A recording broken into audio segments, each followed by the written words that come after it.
What's going on, everyone? Welcome to another episode of the Lone Wolv Podcast. I'm your host, Wolfson, and today's episode, we got a special guest. I've worked with him back in the Clevelander days, and I've learned a lot from him when it comes to business thoughts, DJ, music, and whatnot. He's got a lot of knowledge and experience and when it comes to the music industry, especially here in South Florida. He's a DJ, MC, an entertainment director. He owns his own DJ business across South Florida. He is the one and only DJ LS. This is going to be a great episode, and I am thrilled that he said yes, that he's going to be part of today's episode. So be sure to like and subscribe to the channel for your weekly episodes at the Lone Wolv Podcast for Spotify, Apple Podcasts, SoundCloud, iHeartRadio, and as well as YouTube at thelonewolfpod.com. That's lonewolfpod.com. You can also follow me at any of my social medias for any updates at Wolves and Music. Now, without further ado, let's get started. This is the Lone Wolv Podcast.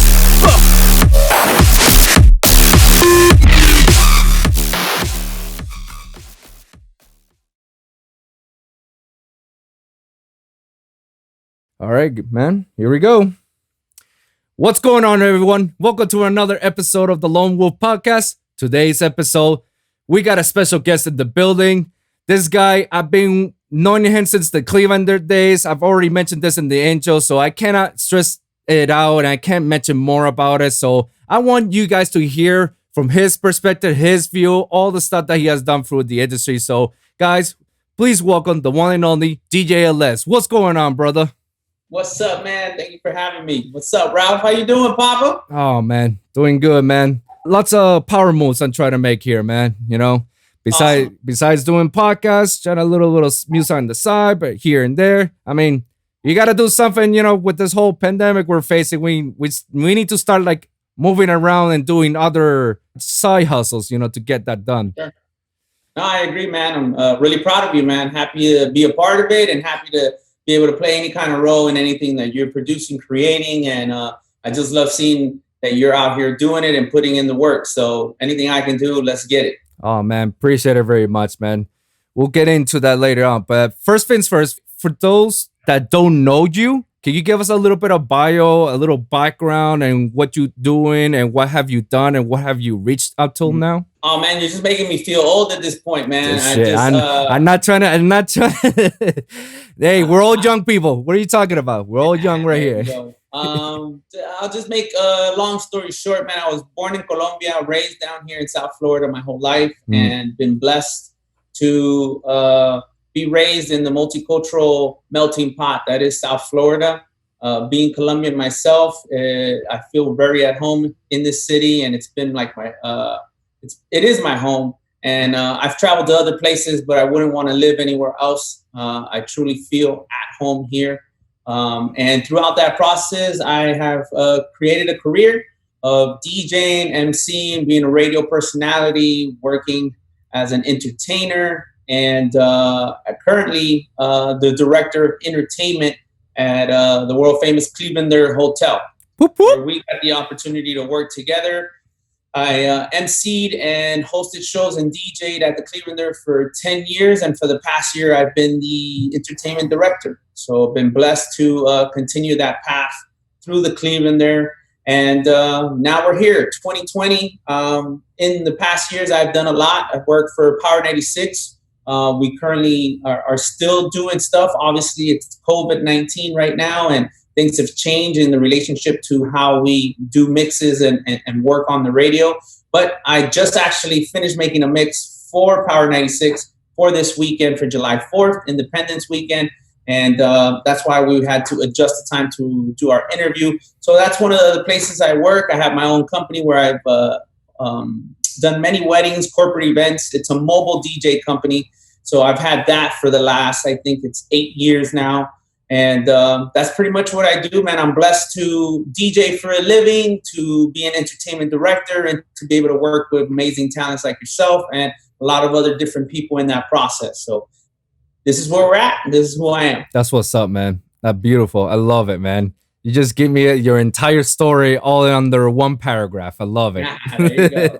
Go. We're gonna get into some of those stuff that you just mentioned because in one of the obviously we're gonna get into the whole entertainment director in the Clevelander. We got lots to talk about that, but before we get into that, tell us a little bit like what got you into music in general. Like, what is it that got you like? I'm gonna be a DJ or gonna be something part of the industry or something related to it. Like, what prompted you to it?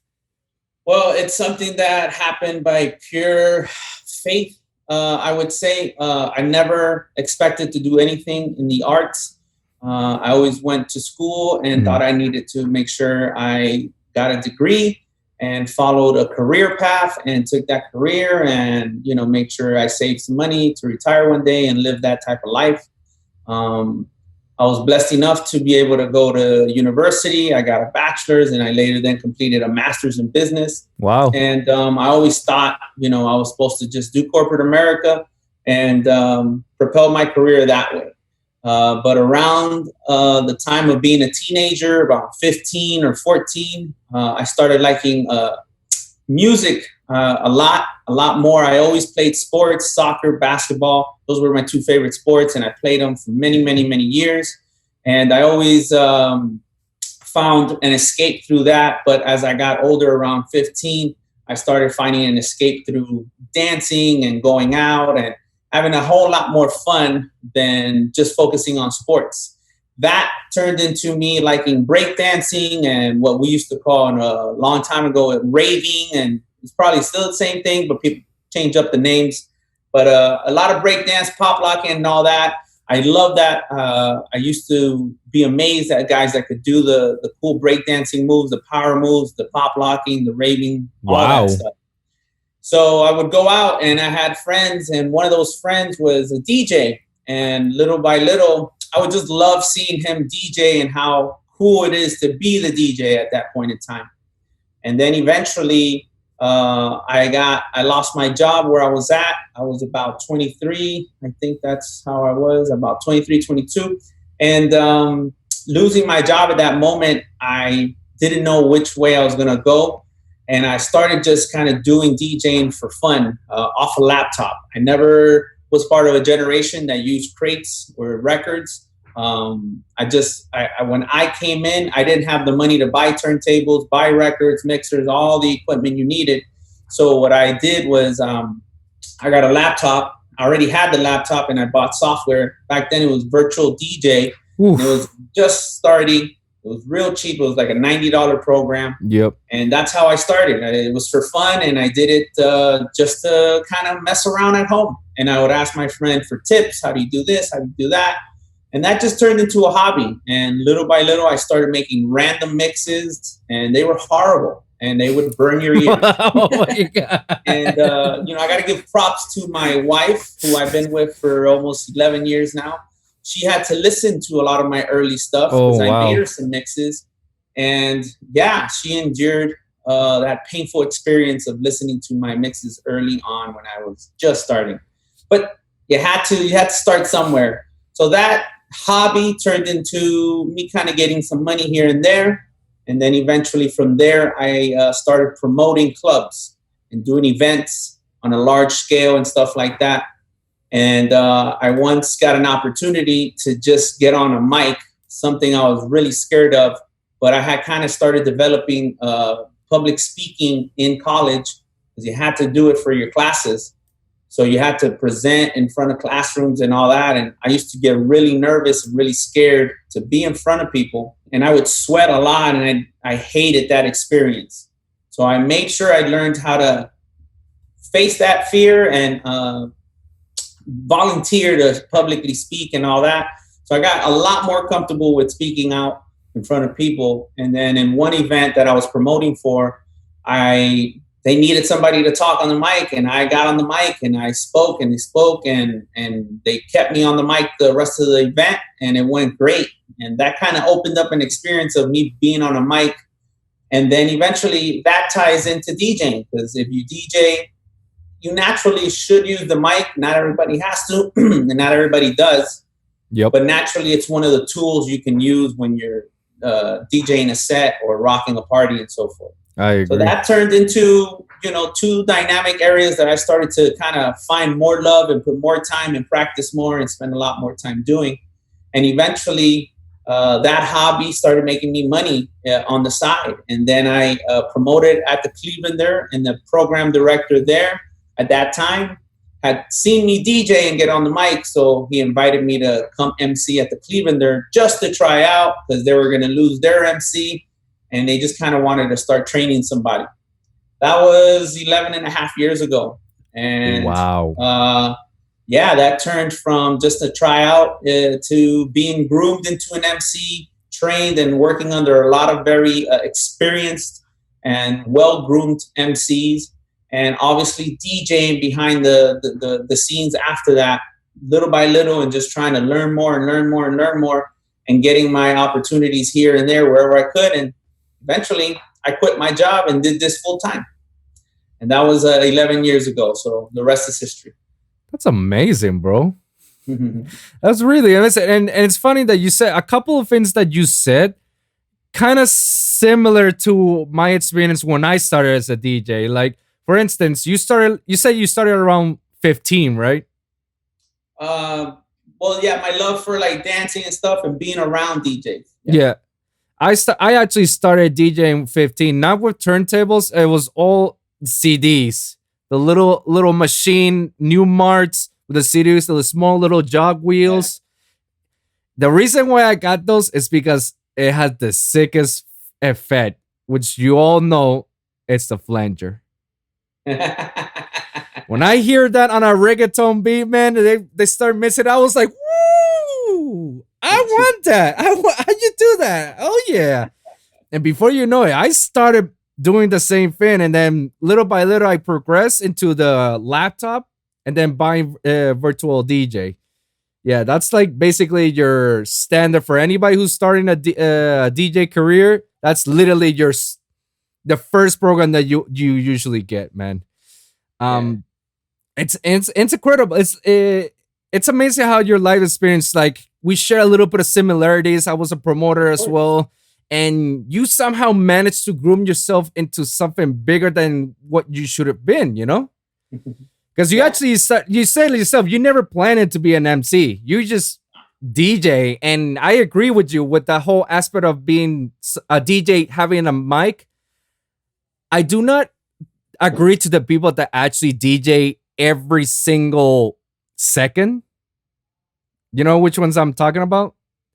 They play the drop, and then all of a sudden, hey, when everybody make some noise. It was a blah, blah, blah. I want everybody to make some noise. Make some noise. It's like, dude, breathe. Just breathe. Well, you know what? I one thing you'll learn as you DJ with so many different people from different cities. I've gotten the opportunity to DJ in different cities. Been blessed enough. Chicago, Tennessee. I got to do an event in Vegas. I got to do a few other spots that I've gotten the opportunity and been blessed to do. You learn that every city has a different vibe, the way they like to vibe out. New Yorkers are very famous for like hip hop New York guys. That's how they get. Like, there's a lot of reggae, Jamaican type style, I agree. Caribbean experiences that when they DJ their sets, if they don't get on the mic, people don't vibe the same way. And I know that you and me might be like, oh, well, let the song do what the song does and don't talk so much. But that's part of an experience. There's people that like that and they groove with it and they like to feel that energy. And I've learned that, you can't sit there and judge, because you don't like it. You got to learn to accept. And maybe, there's certain things that are cool about that help your repertoire be more complete. Instead of just being like, oh, I don't like that. But I get you totally. It's got to be, it's a tool in the toolbox. You can't just stick with it, but it's learning how to use a little bit of it throughout your sets so that you can come in and contact with the audience and have a relationship with them. I agree. I have nothing against it. I find it annoying, in my personal opinion, that they talk on every single second. But I do feel like there should be a balance in which, like, you play a song, you MC. Don't just be one of those DJs that actually don't say anything from the entire set, because I don't know. Like, you're not trying to you're not trying enough to entertain me. You know, that's what the DJs are supposed to be: entertaining the crowd, reading the crowd, see what's up. You know, give a little shout out here and there. And it's unfortunate I see a lot of DJs that I've seen around overall that don't have that sort of passion. And maybe it's because of what you said before, is that maybe they're actually scared to talk for the mic and they don't have the balls to actually go for it. Or sometimes they're just like, nah, I don't really like it. I don't know, but I agree that some DJs should get a little bit more involved when it comes to a little bit NC. Like every DJ should have at least an ounce of NC inside you if you're gonna actually be DJing for a huge crowd, whether it's like 20 people to 100 people to 1,000 people, especially those bigger crowds. Like you at least need to have some MC in yourself. Like just say what makes the noise, or everybody dance or jump or something, you know. But don't go through all the entire set without, because then people will not know who you are, and I don't know if the promoters will ever hire you again. No, you know what? It's an art. It's an art, and I think you are somebody who's produced music and understand that. If I was to tell you, guys that produce EDM and don't do anything else, I feel that's, they're losing their talents when they could do all this other stuff with music. Yeah. But MCing is the same concept. There's DJs that don't need a mic, that can lay a set and they're talking to you through the music. And they're so good at doing that you don't need the mic. You love what they do. And there's other DJs that, like myself, I'm not the most talented turntablist. I don't know how to do all the tricks. I've learned a lot of the things that I need in my repertoire to make my sets dynamic. But the mic is one of my stronger tools that I like to use. And it's helped me create my own style. So yeah, it's something that just makes you more diverse. It allows you to play and have an experience with the audience versus them just listening to music. They're now listening to you and coming together with that experience. So the mic brings those two things together. It's not just listening and music. It's bringing it all into an experience, and using the mic allows you to kind of make that experience a little more real, live, and all that. So yeah, I get you, man. It's something that some DJs, they're fearful. They're scared of being on the mic, and I understand. I get it. The less you do something, the more you're going to fear it. But I would always recommend that it's just that extra tool. If that's that one extra thing you can do, it'll make you stronger, and more people will pay attention to you in that sense. But it doesn't mean you need it, because there's some guys that are amazing DJs that they don't do much mic work. Yeah, I agree. They a set, man, and I can just listen to them all day. So, but I get you. Yeah, that is true. I was actually gonna ask you, like, because you did mention about all the stuff that about the DJs and the mics and all this stuff. Like, I'm gonna actually shift a little bit how we actually met, because the way I actually met you, obviously through the Clevelander. I was a stage coordinator for 3 years working there in the Clevelander. And the way I met you was basically for you spinning and emceeing at the same time. I didn't know who you were. Like, I kid you not, LS, no disrespect, man, but I didn't know any DJ that was in the Clevelander. And it was later on that they tell me, it's like, oh, bro, like DJ LS is Power 95. This guy is from the Miami Heat. This other person does this. This other person does that. I'm like, whoa. But I wasn't trying to be ignorant. It's just that I recently moved in South Florida, Miami. I didn't know anybody. I don't really listen much to radio, so I don't know who's the hottest DJ here and there. And I was just trying to get into it, see what's up. And yeah, you were one of the first people that I met when I got hired, and I will never forget the day that when they introduced me into you, man. And you were just like so full of energy, like all around.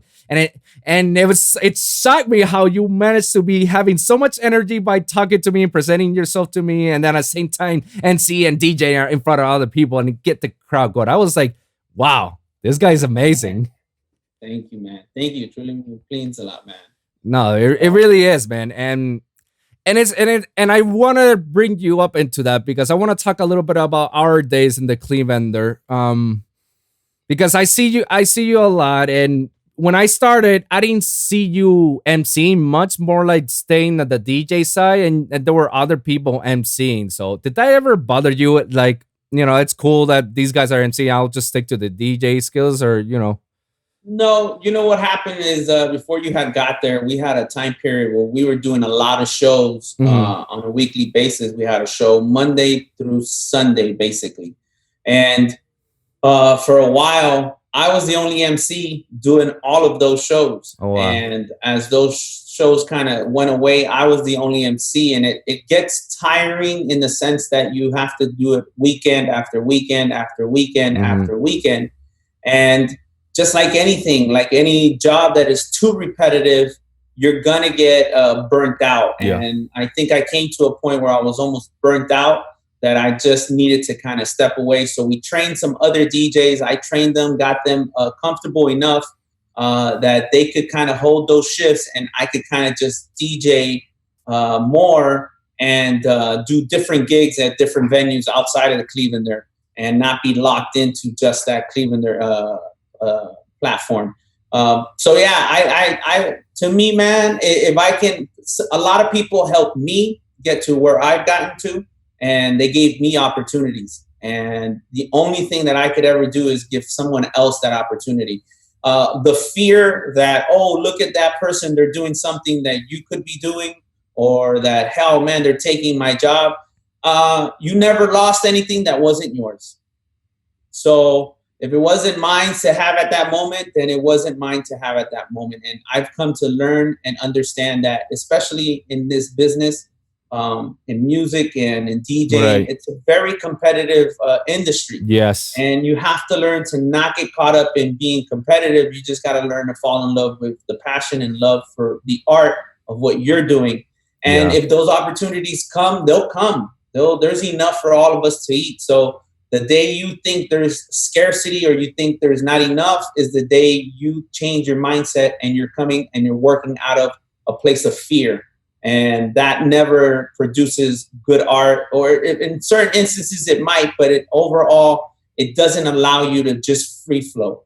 And so I've never seen any of the other MCs, and I was happy that they were able to take it. And then when I would fill in between, I was rejuvenated. I was like, let's do this, because I haven't done it in a while. Right. So it was exciting again. So it feel like, oh man, here we go. I'm going to have a fun day today. I'm going to host this show, and I don't have to do it all over again 3 days in a row.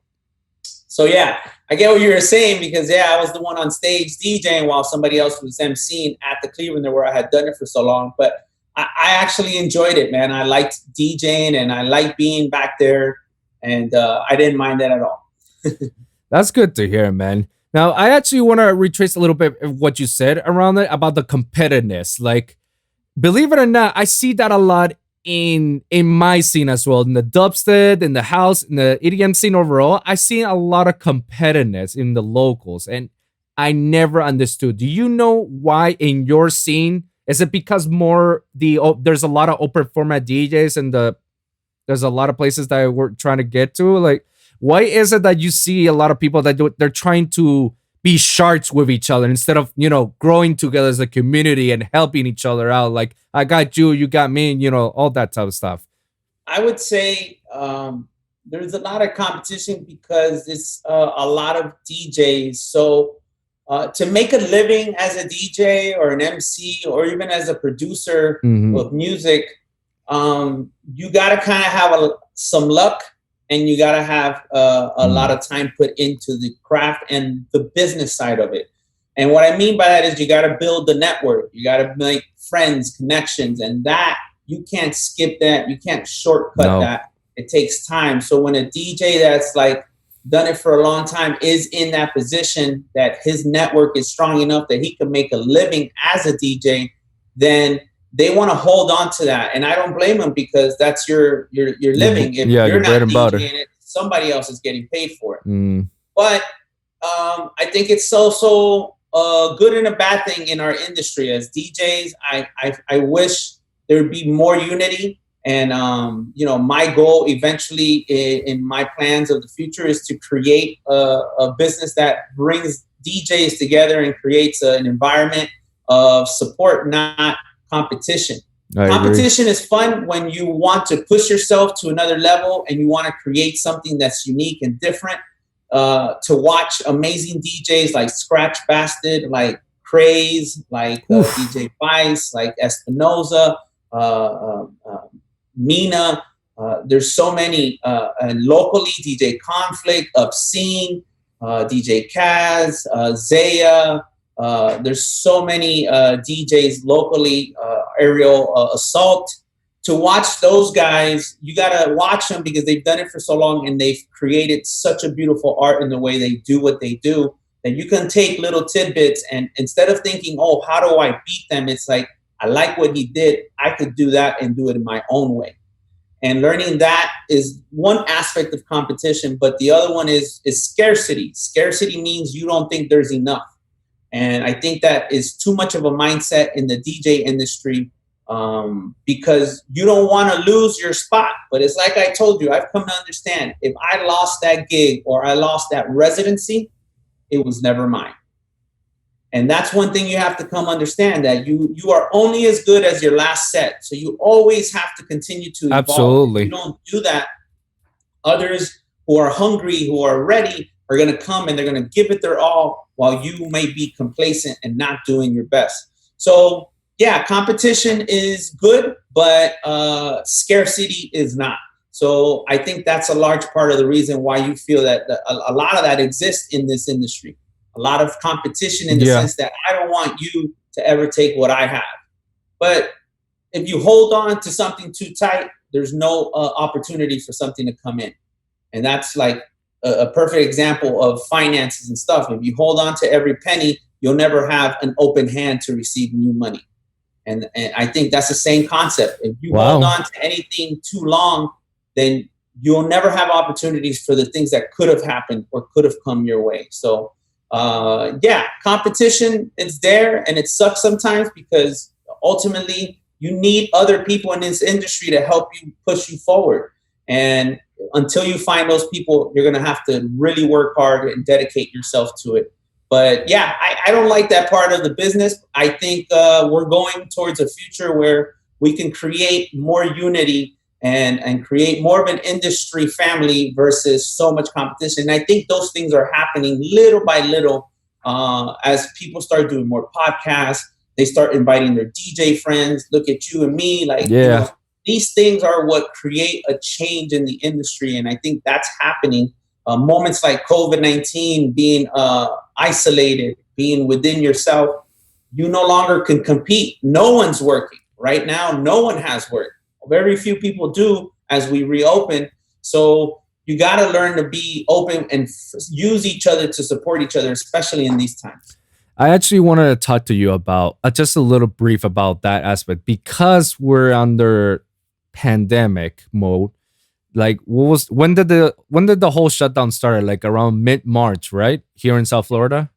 Yeah. Like the first thing I said to myself is like, oh my God, bro, like this is gonna hurt badly to all of my DJ friends. Not only you guys from the South Florida area, but all my EDM DJs that basically their only living, the source of income comes from them touring every weekend. Like they tour every weekend and they haven't DJ like in a while, and some of them are like literally making some dope music, but at the same time they're losing their shit because they felt like something that was artistry to them, something that was whole for them, was taken away, and without it, it's just pandemonium. How are you feeling amidst to all this that you haven't had the chance to DJ in a while? It's been I'm blessed. I'm blessed because I have a job where I still have had employment. If I did not have this job, I would probably be in a very different situation financially, because before the job, all I did was depend off of DJing, mobile events, weddings, corporate events, and that has literally come to a full stop. But out of pressure, diamonds grow out of pressure, and out of pressure, you're going to become stronger or you're going to collapse and you're going to have to reinvent yourself. So I think it's been tough, but it's also been an opportunity of growth for everyone. If you're going to do this business of DJing and nothing else, you have to learn to financially put yourself in a position to sustain what just happened. I had no idea it was going to be like this. I had zero expectation Yeah. that things would come to this point. But it's been a life lesson where we've all have had to say, wow, like I got to think twice about spending a dollar here, spending a dollar there. And I got to think about this for the future. Once I do start DJing a lot more, I need to put more money away. I need to secure myself. I need to make sure that if this happens again for 3 months, that I can go ahead and bounce back. And a lot of guys, I was the director for a lot of DJs. We had a 15 DJ roster. And, I really wish that I could do so much more to make sure that those guys can still keep making money. And I have tried as we start to reopen. I've been blessed that at the Clevelander, as we reopen, I've been able to start DJing again. But it's definitely not the same. There's no clubs, there's no venues that are open that I was always working and that all these other guys had. And I think it's been an opportunity either to challenge yourself and say, how else can I do what I do for a living? Look at yourself. Like you started doing podcasts, you started doing creation, you're creating content. And I think it's an opportunity. And, we'll all be okay somehow. A lot of DJs may have to figure out different ways of making income. That doesn't mean you got to stop DJing. That just means you got to think about how do you set yourself up long so term that this does happen again. Or if you need to come out of a hole that you fell in, you just got to put in some work. I'll give you an example. 1 year, I was still working my day job and I started to MC a lot more. And I told myself that I hate this day job. I was working at DeVry University and I would work in a cubicle and I'd sit in front of a computer. And I hated it. I really didn't like being at a computer, doing stuff on a computer. So I spent more time trying to figure out how do I get out of this job while I was at the job. That for a year, I was working almost 7 days a week. I would do my day job, leave day job, go home, eat, and then go MC a show. And I did that for 7 days a week. And I did that almost for a whole year and my master's at the same time. So I packed a lot of work into a short amount of time, and that I've been blessed enough to have that residual pay me off exponentially, little by little. So you got to put in a lot of work at point in time, but if you do put it in, it will spit it back out for you. And you just got to be patient. And I think that's another beautiful thing that this has taught us. We got to learn to be patient. Nothing fast. I agree. How we come out of COVID. It's not going to be a fast solution. No. So learning to be patient, learning to take a deep breath, and learning to say, okay, I'm going to just deal with what I got to deal with, what's in front of me. And then I'll figure out the rest as we go. So it's been a tough time, but I think it's also a time of growth and a time to propel us and slingshot us forward. I agree. I couldn't agree more with what you say. And it's true, man. It's a tough time. And it's funny because my dad was talking, we were having our father-son thoughts, and he was talking about, you imagine that instead of having your current job working at where would you be? Like if I would still be working at the Clevelander, I would be fucked. Because I'm pretty sure some of the stage coordinators over there. It's been difficult. What could you do when it's closed? Like everything's closed. Yeah. You got to reinvent yourself. Yeah. And some of the stuff is like, you have to be patient, be blessed with what you got. You're alive, you're here. All you can do is just move forward. This is just an obstacle in life.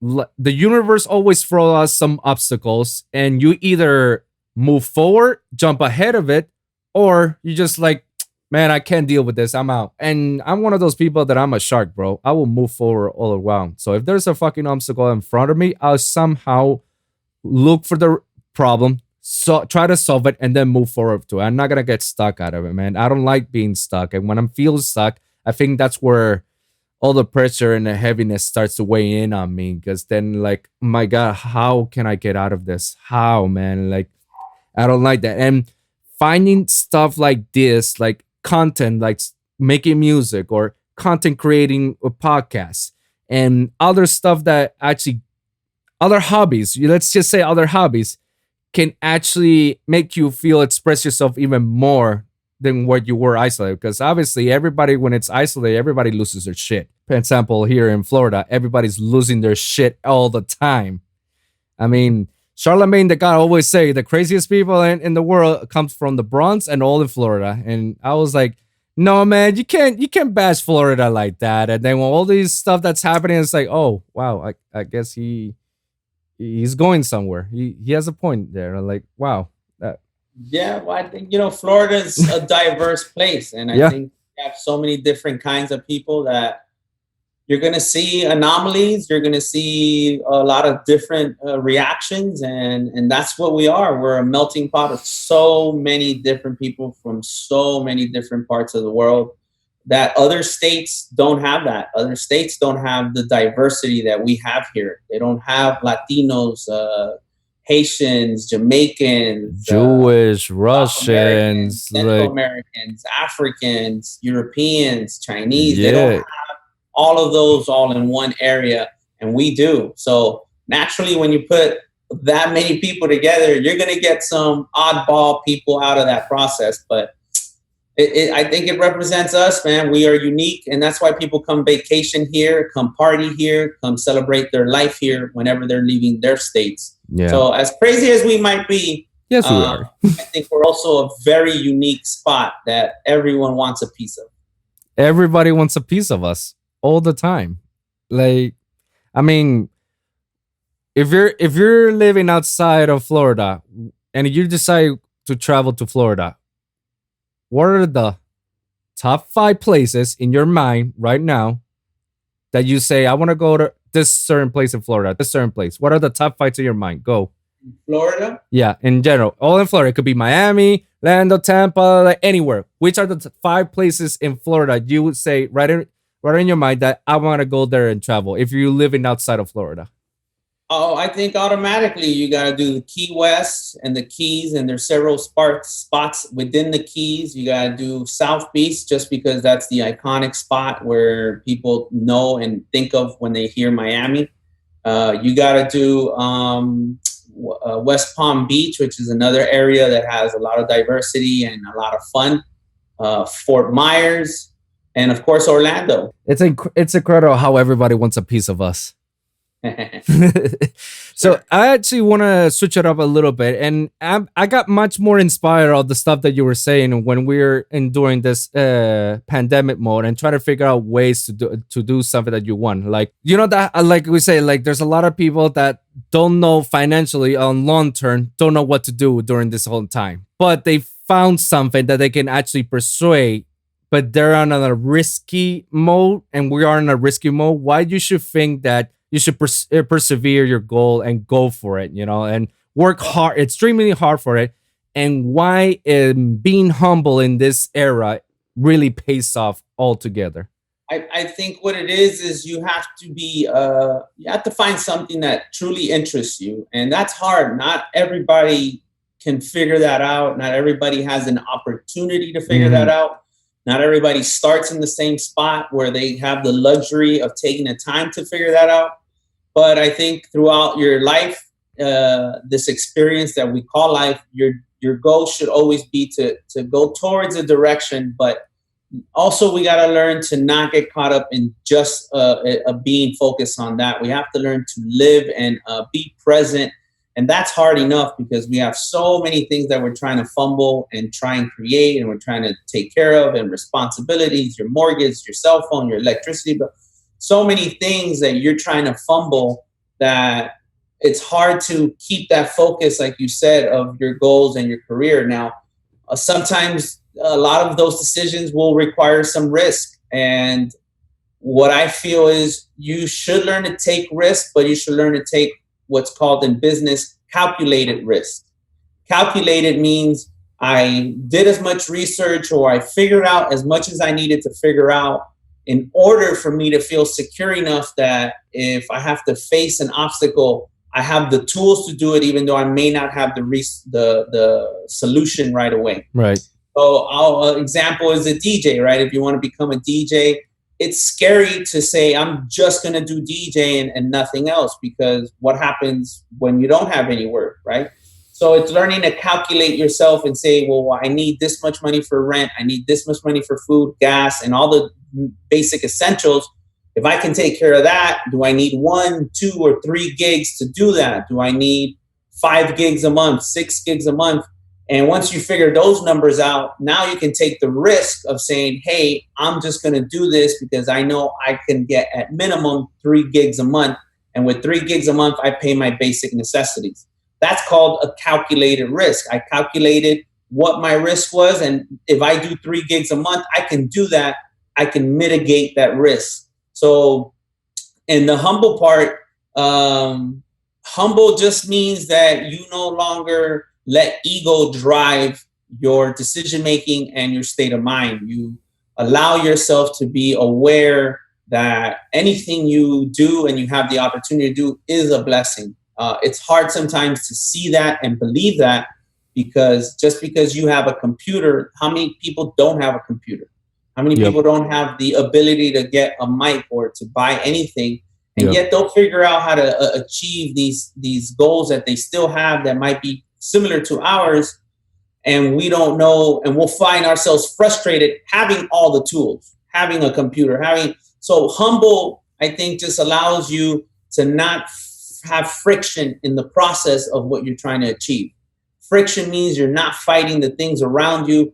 You're grateful for the things you have. And when you're grateful for those things, it becomes easier to achieve these goals. You're not caught up in competition. You're not caught up in wanting other people to feel like you did a good job. You're humble means you're self-aware. You know you did a good job, but maybe you could have done better. And you're always going to strive to say, how do I get better and how do I grow? And if you're humble about that process, it won't be a process that's hard. You won't feel frustrated. There won't be stress. You'll just accept and you'll be like, okay, I did good. I'm blessed that I had this opportunity. Maybe I can do better. And how can I grow? So learning to take risks and being humble in that process will just make the whole experience a lot less stressful and a lot less friction. It won't be so much walls that you're running into. It's just curves that you got to learn to manage instead of running into straight up walls. So yeah, you gotta, all those things help you achieve those goals, but you gotta figure out a direction before you even do any of it. I agree. You don't know which direction you're gonna run in, you're gonna run out of gas. And if you don't run out of gas, you might end up settling for whatever is in your way.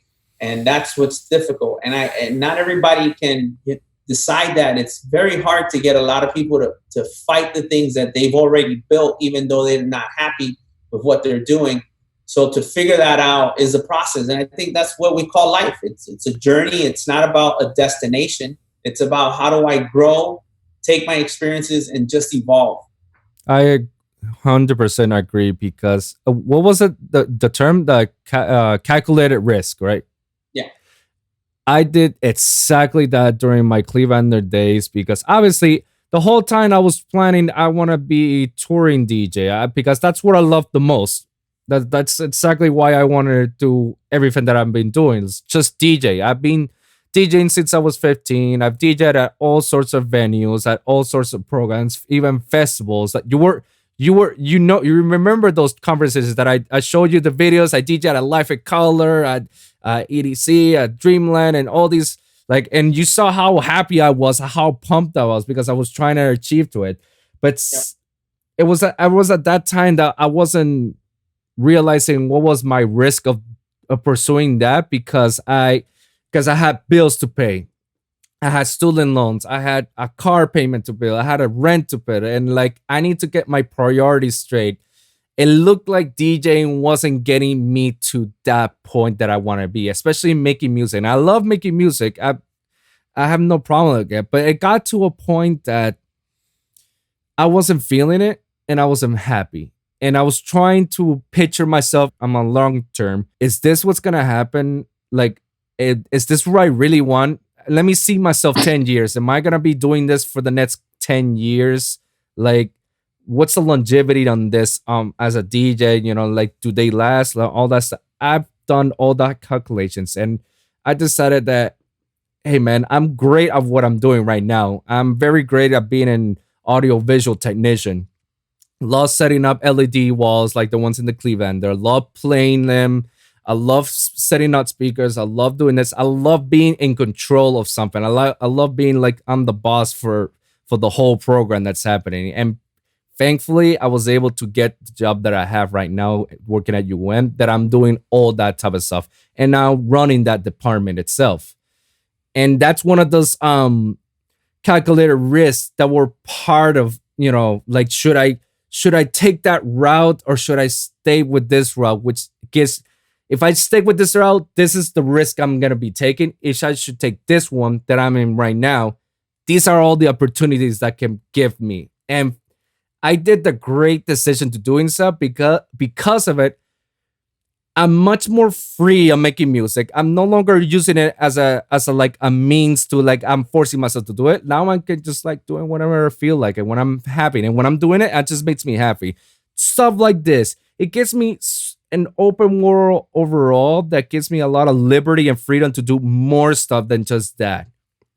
And and it's true, like, guys, you always remember, like, what LS says, have a calculated risk, like plan up your stuff, making sure that what is it that you want, it's gonna be something that you'll be happy, because absolutely, that's another essential thing. You must feel happy. If you're not happy what you're doing, then then don't risk it. It's a very risky, especially now in times. It's very risky of doing stuff like it. And now this is where all the DJs are trying to plan out, like, all right, what else can I do besides just DJing? Let me use my knowledge and skills on other stuff, And it's interesting because that's how I'm right now. I'm seeing a lot of people DJing on live streams, Instagram, Facebook, like you name it. And surprisingly, some of the people that I know that they DJ live streams, the radios are hitting them up. It's like, yo, I saw you on this for so and so. You have anything to take about that? What, as far as the live streaming stuff? Yeah. Well, yeah, you got to everybody's got to find a platform that makes sense for them. To me, unfortunately, I don't got the time. I did it once or twice during the quarantine, the live streaming, but it's different. It's just a different platform, a different experience. If you got a lot of followers, people will tune in, and it's great. It's an opportunity to have a relationship with you, with not being able to go see you live or see you perform. So I just don't, I would caution to just use that and become oversaturated. And what I mean by that is, if you do it too much, people just don't know they can tune in to you or to 5 other people at any time.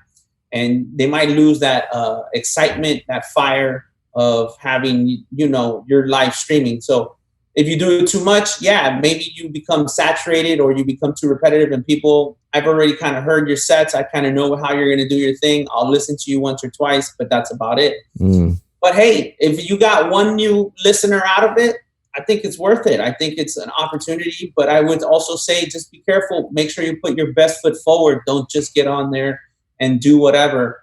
Especially if you're starting out. And make sure maybe make mixes that you produce in a certain way that have more quality over doing something live on the stream, because you might not give you your best. Live is a very different experience than a produced mix. When you produce a mix, you know which way you're going. Yep.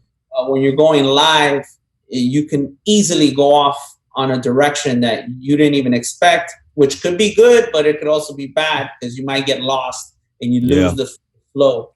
But, that comes with experience. So, yeah, I think you got to figure out, everybody's got to figure out what makes sense for them, what resonates, which means what feels the best or more normal behavior for you. And if it's live streaming and you feel comfortable with the camera and the whole setup and the whole stuff, go for it. Do it. Make it special. Create something unique. But don't get caught up too much into it, and spend some time outside of that camera. Spend some time working on your library, on scrubbing your music, scrubbing your crates and all that stuff. So I agree. Yeah. Hey, we got to invent ourselves. And like, look at this right now. We're able to Zoom, meet, and do a podcast. Yep. You do really 5, maybe 10 years ago with the same ease. It wasn't as easy to just do it. And now anybody can do that. So yeah, take advantage of the tools you have at hand. Now, are all those tools got you to where you are to be the entertainment director of the Clevelander? No, well, tools. If you mean just social media, No, no, no. This is apart from social media, like all your hard work, like all your yeah, accomplishments. I've got you to to be the entertainment director. without a doubt. My experience has allowed me to have those tools to know how to handle certain situations, to think about those situations. And if I don't know, there's a lot I don't know. I have friends that I respect that are extremely talented in certain areas that Mm-hmm. I don't have that full expertise in. And there's been a lot of support that I've had around me that has allowed me to bring it all together and be that person that at the Cleveland there, if they go to me, I've learned how to wire and fix LED walls. I've learned to wire and cut and create Ethernet cable, audio Oof. cable. I've learned to do software for audio for the lasers that we've installed. I've learned to change and rotate TVs. I've learned, and I have a lot of that experience from doing mobile events. I've done weddings, I've done corporate events, I've been in very big events, very small events, and I've dealt with clients for a long time. So you learn to talk to clients, you learn to know what they're expecting, and you learn to see what the client wants before they even think about it.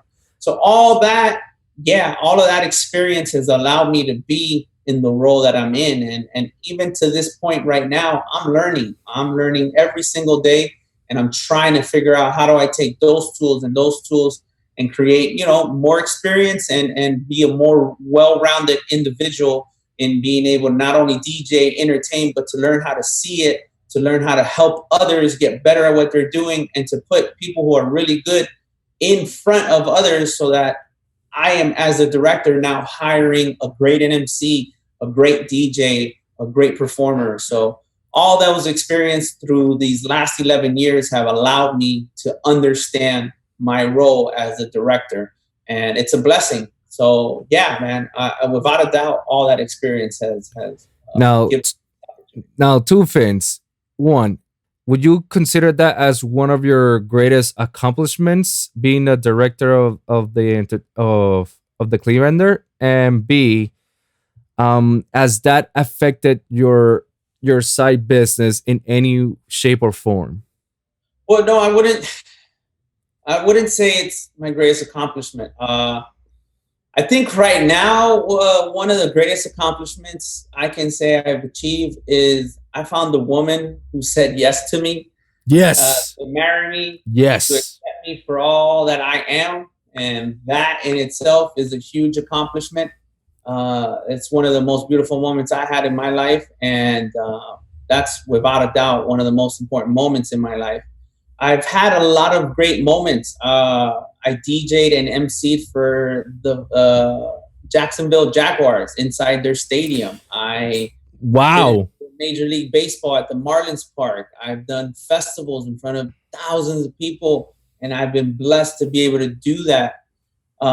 So all those experiences, I don't think there's just this one experience is outside of what I just told you, which is, having my wife and meeting her and having that opportunity in my life, in my lifetime. I've had so many blessed opportunities. This past Super Bowl at the Clevelander, I put on a concert for 3 days that was massive, and I co-hosted for First Take Ep10 for part of their Nice. filming. Like, we did a lot of stuff, and those are very special moments. Becoming a director, I never actually wanted to do that job. I think that we talked many times on that stage, and Yeah. it was a tough position, and I just didn't. I was happy with where I was at. Now, when I took that opportunity, is because the GM at that time really wanted me on that side of the business, and he really poked me. And for 3 years, he had been talking to me about getting onto the side of being a director or being more in the direction versus the performer.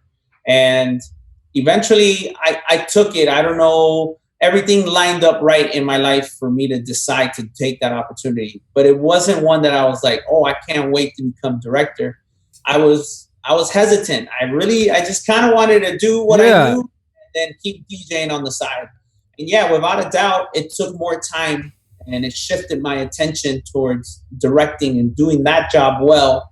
And it has taken away from my mobile DJing, Mm-hmm. but I'm okay with that because I've learned so much on this end that also helps me on that end. That if tomorrow I'm no longer the director, all the tools I gained from this experience, without a doubt, will make the other side of my Yeah. business way stronger. So yeah, that's what I would say as far as the greatest opportunity. That is dope, man. Because I was gonna say it's like, man, that's pretty weird that you got the job as a entertainment director. Like Edwin had it, Dina had it, like, and I don't know. I saw the news. They were happy when they got it, but then I saw like the stressful side to it. You know. Yeah, there's a lot. I I I love all that stuff, and I kind of already knew a lot about that stuff. And to me, it wasn't a bad day at work. I enjoy being a part of producing, Yeah. creating, and managing all those things. To me, it was fun. Now, but do you have stressful moments? Yeah, it's like any Absolutely. job. You're Yeah. gonna have these moments where the business side of it wants you to do more, and you maybe want more freedom, you want more time, and you want more decision making power. But you got to learn to deal with that push and pull situation. So yeah, no, Edwin, Dina, Mark, a lot of those people, they took on that opportunity. They did a great job with what they knew, and they did their best. Yeah. And there was a lot in those roles. And I've tried to hopefully do my best. And I hope that to the people I've worked with, that I've done a good job, and I will always try and get better at it. But it's not easy. It's not an Mhm. easy role to have to manage so many DJs, to have to manage an agencies, performers, have to do budgets, have to worry about expenditures, and managing all those things, your stage hands, making sure they're taken care of in that process. You got a lot to you got to fumble and juggle. So yeah, I wasn't too excited about being in that role, but I like the challenge, and that's why I think I would say more than anything, I took on a challenge to see if I could. That's a positive way to look at things. I always enjoy your a positive outlook to stuff. Because you it seems like you try to spin it around. It's like when something you think that's bad or heavy, and if you somehow spin it around and say like, hey, look at the bright side to this. At least this is what I'm gonna get. This is what I gain. And that's are some of the stuff I learned from you during the Clevelanders. Like I love that positive attitude, and I applied that on every outlook or aspect or stuff that I do with my life right now. It's like, hey, look at the bright side. We're healthy. We're happy. Hey, we got this, we got that. So before we wrap this up, I got two more questions. One of them you actually managed to answer, but it has a continuation. So what are you currently doing, which is being entertainment director? And what do you hope to accomplish right now in the future for DJLS? What's in it? Well, right now we're just trying to manage the business at the hotel.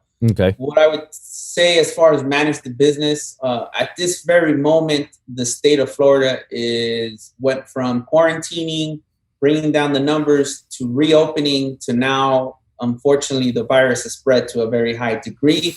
And it continues to spread. And where we work, South Beach, the Clevelander, Ocean Drive, our business relies on tourism. People coming from other parts of the world to experience what we do and having a fun time. And right now, we are not even at half. We're at a quarter of what we used to be. And for example, in my department, I used to have stagehands. Right now, it's just me. It's just me managing everything, the DJ side, the production, the lighting, the TVs.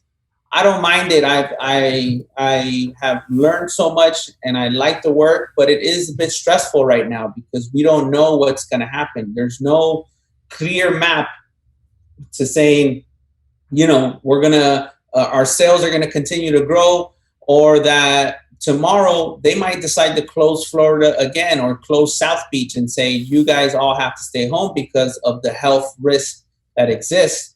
And I don't know where that'll leave us. It might require me to get furloughed. It might require me to be let go. Damn. You know, the business is going to have to make decisions. So I think that uncertainty right now is what's difficult to manage. It's what's difficult to kind of not know where we're going. But hey, right now I'm doing what I can as far as every single day. I am blessed to be able to manage that property and still DJ on the weekends at the Cleveland there as we slowly start to reopen. And ultimately, my goal, I want to ultimately have my own business where I create an institution of learning. And oh wow, speak about it, please.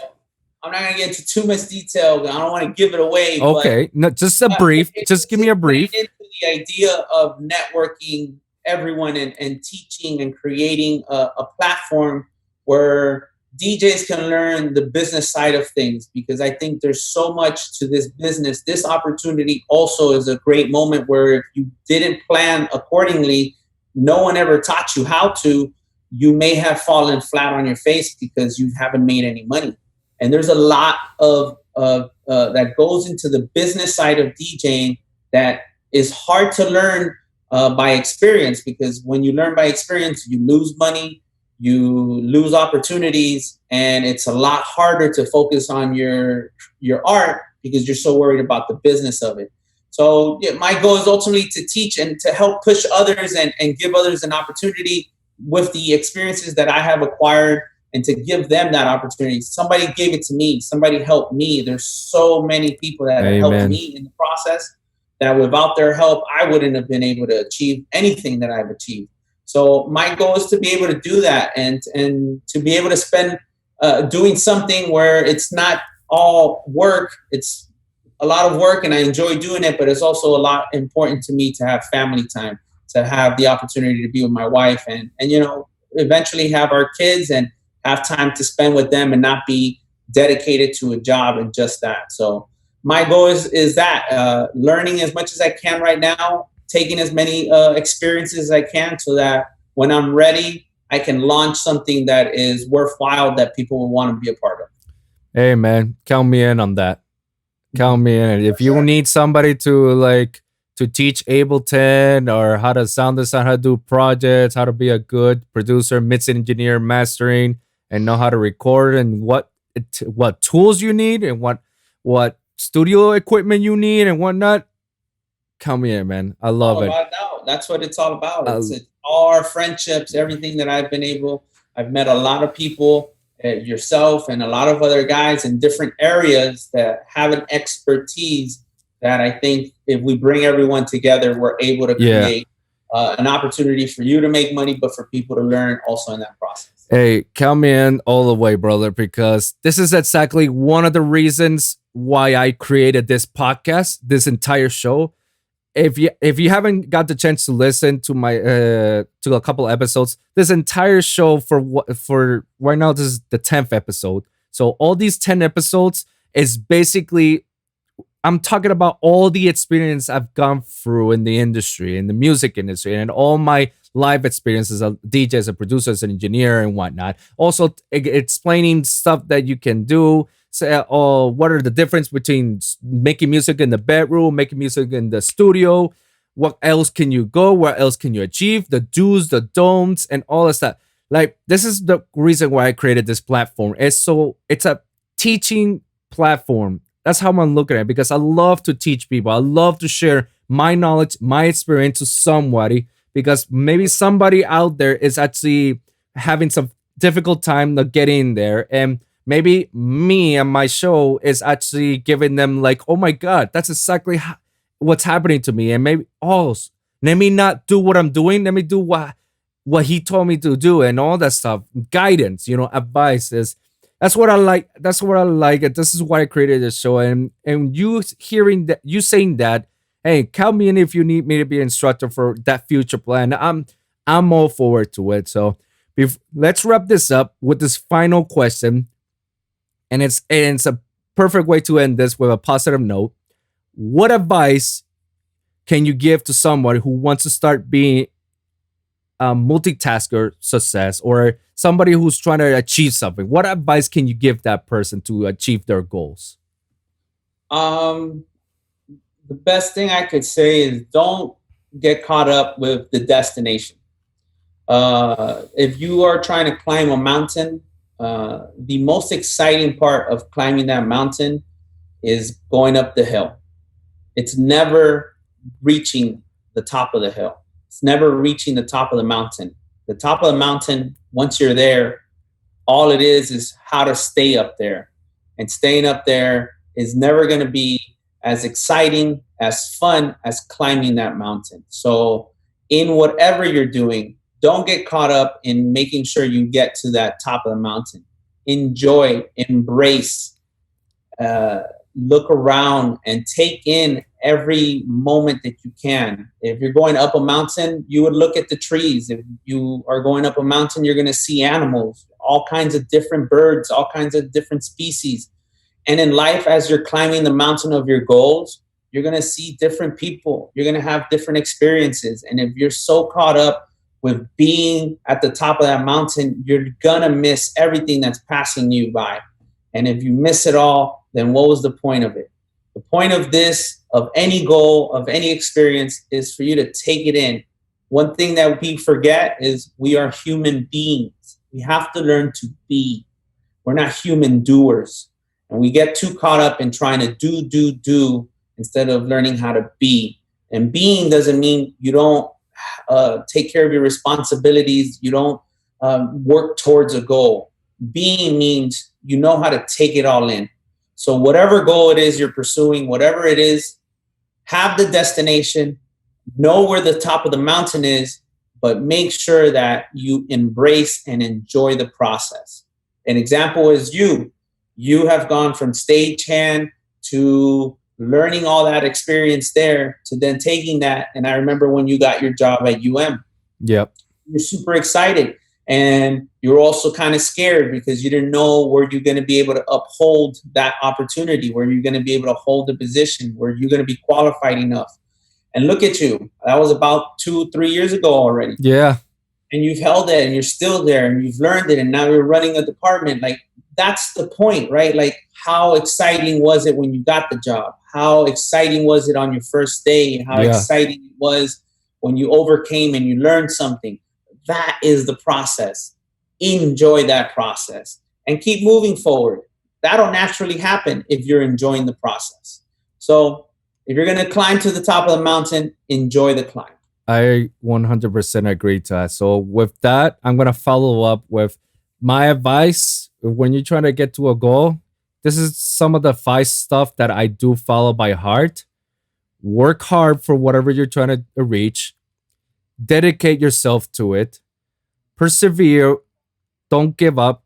Make it through because you're going to go for it. Administer your time and have the patience for it. And above all, humbleness. Being humble all around with no ego whatsoever pays off. People enjoy people when they're feeling like, wow, this guy can do all this stuff and he's humble about it. Like, it will get you far.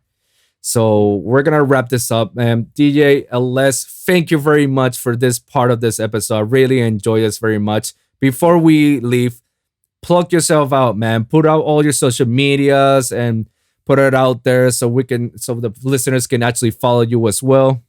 Yeah, for sure, man. On Instagram, that's the main tool I use. It's at DJLS, which is Larry Sam Live, LIVE. So it's DJLS Live.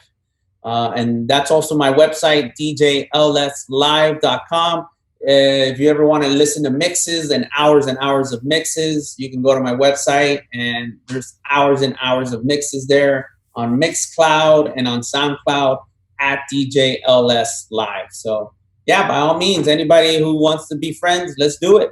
Absolutely. Are all your Power 90s mixes are there as well? Everybody can listen to it I there? upload a large amount of them.